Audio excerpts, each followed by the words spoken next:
Coco Gauff hit $8 million in winnings and $23 million in endorsements, which makes her the highest paid female athlete across all sports, which is so insane. She's so young and has achieved so much. I'm so proud of her. Coco Gauff didn't just collect trophies this season, she rewrote the financial record books. She became the richest female athlete in the world, a teenager who sprinted from next big thing to global superstar faster than anyone predicted, and she did it under the brightest lights imaginable.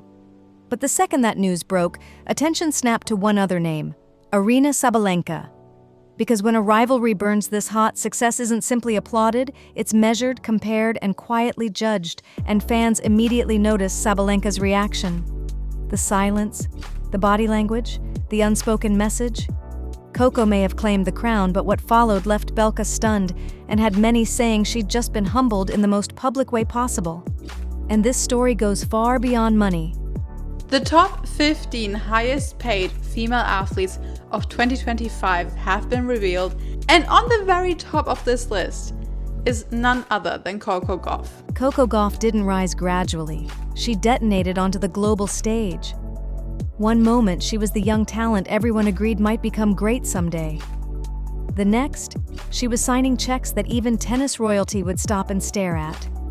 That US Open triumph wasn't just a championship, it was a business earthquake.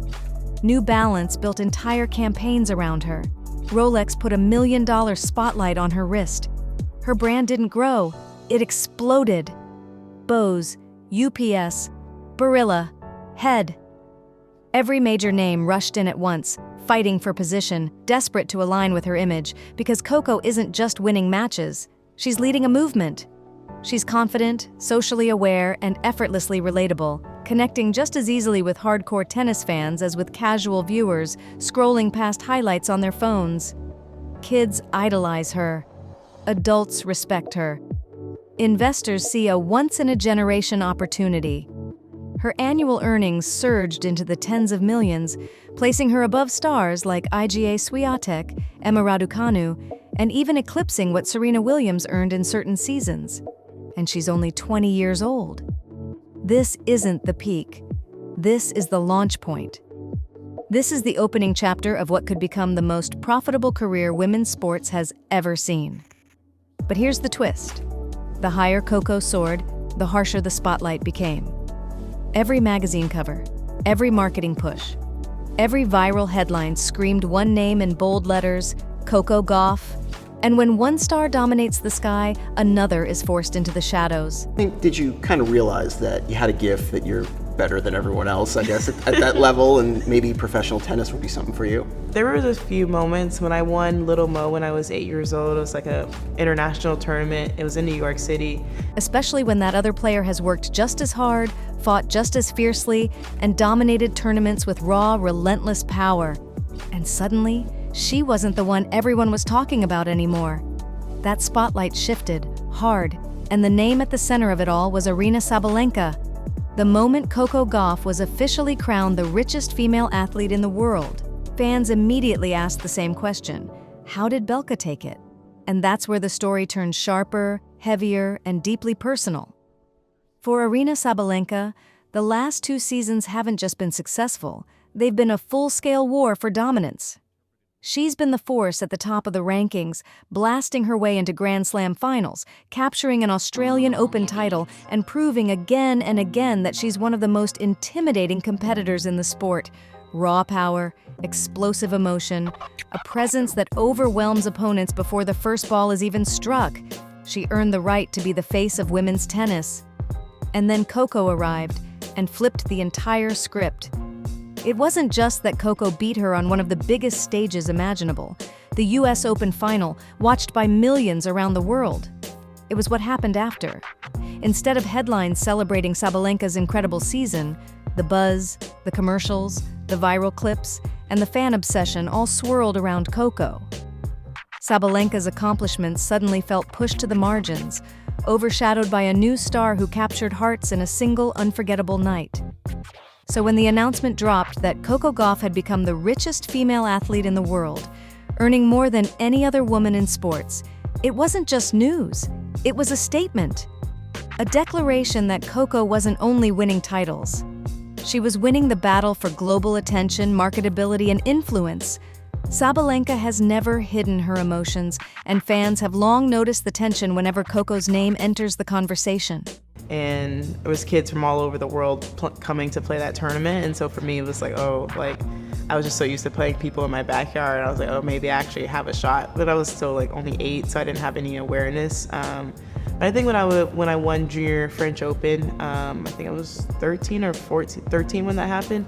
Final US, yeah, I was 13. I think that's when I realized, okay, a lot of people were winning junior slams and turning pro. So I felt like at that time I knew I would go pro, but it's no guarantee you're going to be successful or not. The competitive fire inside her doesn't fade quietly, and watching her rival rise this fast, this high, and this publicly cut deeper than any forehand ever could.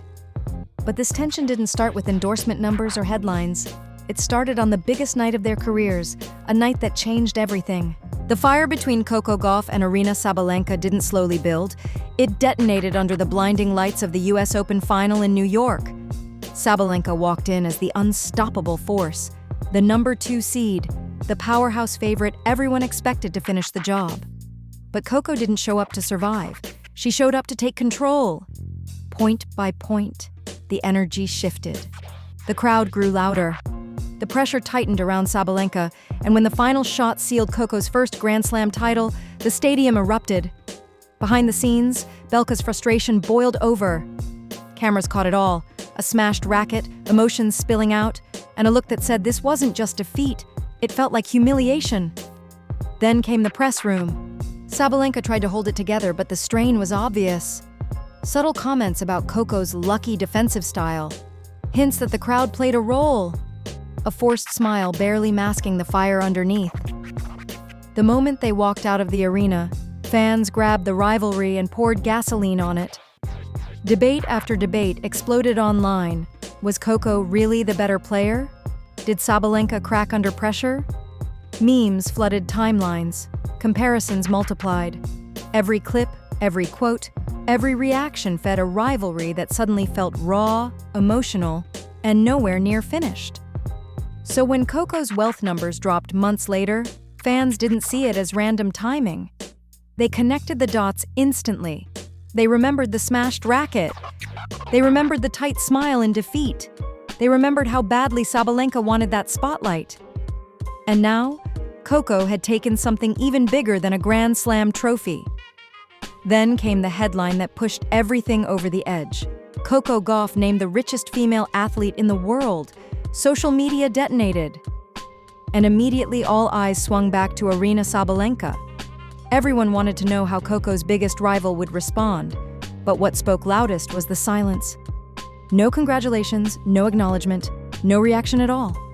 And for someone as expressive and emotionally transparent as Sabalenka, that quiet felt deafening. Screenshots started circulating. So obviously, I think you've had so much success early on that we take for granted that you're only 21 years old.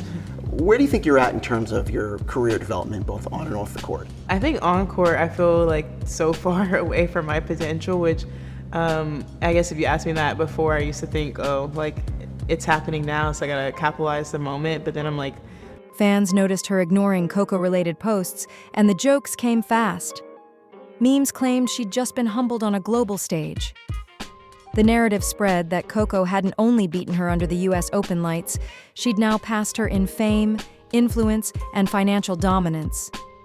Everywhere Sabalenka looked, Coco's success was being celebrated. And while Aryna has earned millions herself, this moment clearly hit deeper. Because in elite sports, it's not only about what you win, it's about the story the world tells afterward. And suddenly, Coco wasn't just a champion, she was a superstar.